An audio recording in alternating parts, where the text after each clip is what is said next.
So the last speaker for tonight is Patrick, and he's talking about secure your Angular.NET Core web app with Azure Active Directory. Patrick, over to you. Thanks, Melissa. I'm gonna share my screen. Boom. There you go, we can see it. Can everyone see my screen now? Yep. Yep, cool. Hello, everyone. Welcome to DDD Nights. Today, I'm gonna talk about how we can secure your modern Angular 8 plus .NET Core app with Azure AD. My name is Patrick Zhao. I'm a senior software architect at SSW, same as JK. And here are my social media links. I have several years of experience in fintech industry, during which I've successfully delivered a number of modern web application and data analytics, machine learning solutions to a variety of different clients. I enjoy using Azure and all cloud technology and learn and catch up with new technology change. So here is my agenda. First of all, I'm gonna briefly cover or review what is Azure AD and Microsoft Identity Platform. And then I'll jump onto a practical example of how we can set up to secure a Angular plus .NET Core app, which is quite common in these days web application. And then I'll show you the code. So when we talk about authentication and authorization, a lot of people, even they've been mucking around or they've been working with this concept for years, they might be confused. Concept-wise, authentication means that we use this to determine whether a user is who he is. So we use to identify the user's identity. And authorization, by contrast, is to determine whether a user has access to a particular resource. And dating back from traditional .NET to modern .NET Core, Microsoft has introduced a concept called authentication scheme. It is actually composed of two components. One is a real authentication handler, through which you handle the authentication process, including the forbid and challenge process. And the other component is the options you passed onto .NET or .NET Core framework to tell it how you want to configure your authentication, your specific instance of the authentication handler.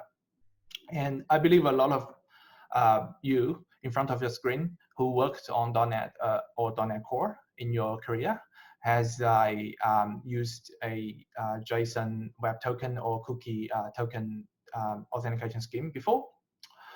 And in my today's talk, apparently we're going to talk about Azure AD. Azure AD is another scheme. There's no difference from there's no difference in concept with other schemes, but has its own unique features.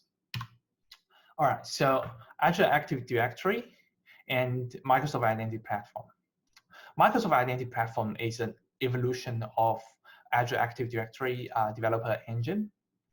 It allows developers to build modern apps that can leverage Microsoft identities and the authentication process. So that once you have tokens, you can use it to call different Microsoft APIs and services. It offers the following features. What is worth mentioning is that it offers a nice UI portal, which is part of Azure portal, to manage and register, modify, and manage your application.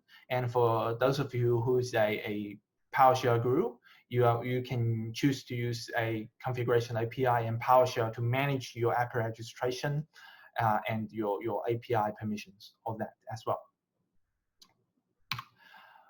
Here I have a graph that shows the a typical workflow for a web app that integrated with MIP. So as we can see here in this diagram, from our consumer web applications perspective, all we need to worry about is to properly configure a URL and redirect. And everything else related to the authentication process is handled by Microsoft Identity Platform, including to issue a token, to renew your token, and to cancel the invalid token. All these are managed by Microsoft Identity Platform, so it's very nice and handy. Okay, next we'll jump onto more practical examples. So how we can start integrating Microsoft signing process or authentication process for your Angular and .NET Core web application. It's actually composed of three main steps. First of all, you need to register your app on Azure, usually on Azure portal, during which you need to configure several things, which I'll show you in details later. And then we add authentication in our .NET Core app, and then Angular app. So when we register an app, first thing we sign on our account and signing our tenant, and in which we can register an app. In the app registration process, there's a panel where you can configure your redirect URLs. This is where you can configure your redirects for your web application to for Microsoft to redirect to once it's issued you the token. And one thing that you need to remember is to tick the implicit grant flow. This allows your SPA to be authenticated with the endpoint. And then we move on to our code. So from at the backend perspective, all we need to do is we need to store our Active Directory information. And usually we store it with app settings.json. We add a section to store the information. And we need to make sure that the tenant ID matches up with directory tenant ID for your registered app. And the client ID matches with the application ID URI. This is sometimes confusing because there is an entry called application client ID, but you have to match it with the application ID.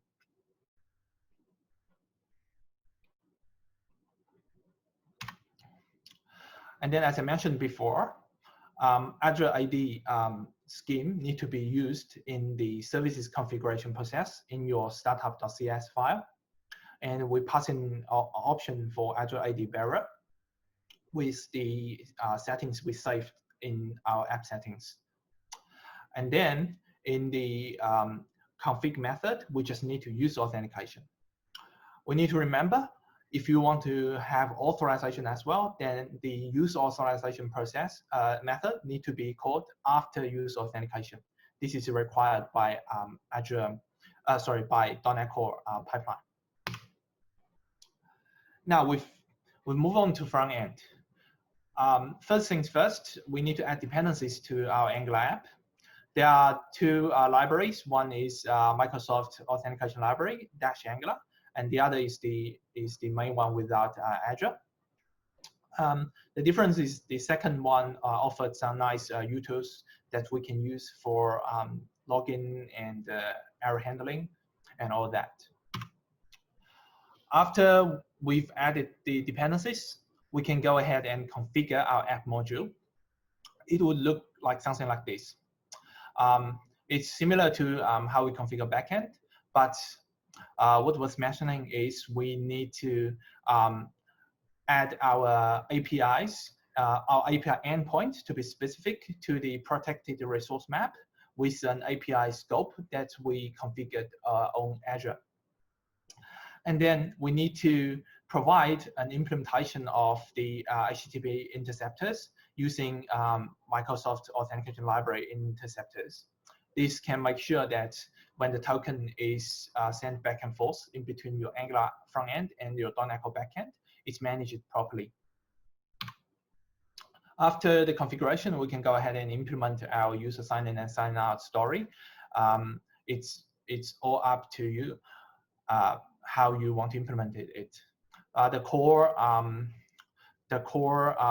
service you need to use is the authentication service, and it offers a lot of different methods such as login direct or get accounts for you to finish your user sign-in sign-out story. Okay, I'll quickly show you the code. So first of all, I'll show the backend. As I mentioned before, we need to save the information that we registered on Azure portal to app settings.json. So as you can see,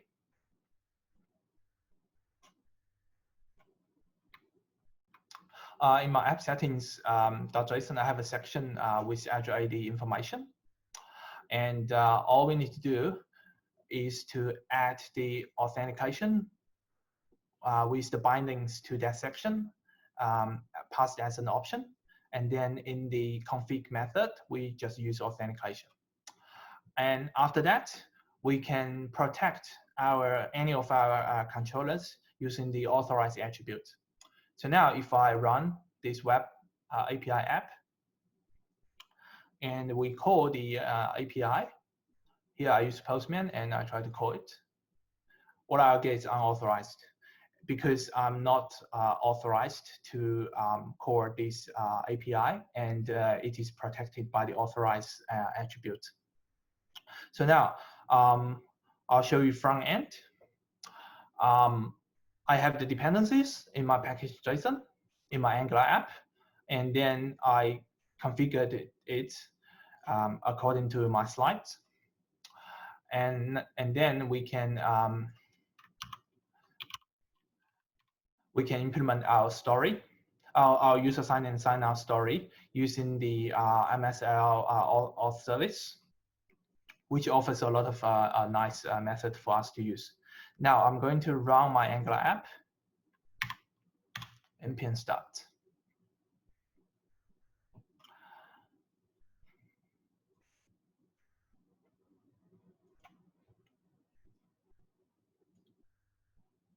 Okay, so it's up and running. Localhost. I have a button that can call that value API from backend. So before I actually call it, I just show you the developer console on Chrome, that we don't have anything in the application storage. Remember, when I configure my app, I use session storage to manage the token. Now if I try to call the API, we'll see a error, and it shows the user login is required. Now I'm going to log in. Oops, so I've signed in before, so let me try to log out. I just want to show you how it looks like when it redirects to Microsoft site.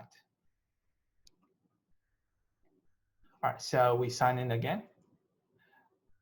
As you see here, all the signing process is handled by Microsoft, so that we don't need to worry about this sign-in process. If you want to build your customized sign-in process, Microsoft offer a B2C service for authentication as well, which is not covered in my today's talk. So after I signed in, I have some message logged by the code. But what was mentioning is that now I have my couple of tokens in my application local session storage. It might look strange, but don't worry about it. The interceptor we added would handle it and send it to backend and handle it properly. Now we try to call our API. Now this time we called our API and we get the response properly because we are authenticated. and backend is able to accept the API call and return the values.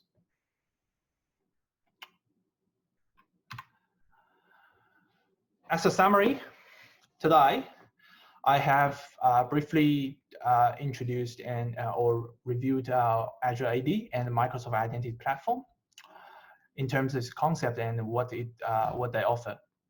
And then I show you guys a practical step-by-step instructions on how to secure your Angular plus .NET Core app using Microsoft Identity Platform. And I show you the code in the end. Thank you. Thank you very much, Patrick. Virtual claps from everyone. And once again, we do have some time for questions if there are any. So far, I just see virtual claps coming in. It's good. The virtual claps. Thank you. Thanks, everyone. Yeah, thank you very much. It's a pleasure having you. So if there are no questions for Patrick, that's sort of the conclusion of our DDD by Night.